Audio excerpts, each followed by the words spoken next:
ఈరోజు మనం మాట విషయంలో జారకూడదు, చూపు విషయంలో జారకూడదు, మనసులో జారిపోకూడదు, కాలు జారిపోకూడదు.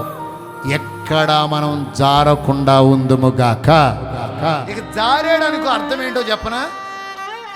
చూడండి, నిలవలేడు. జారునోడు ఏం చేయడు?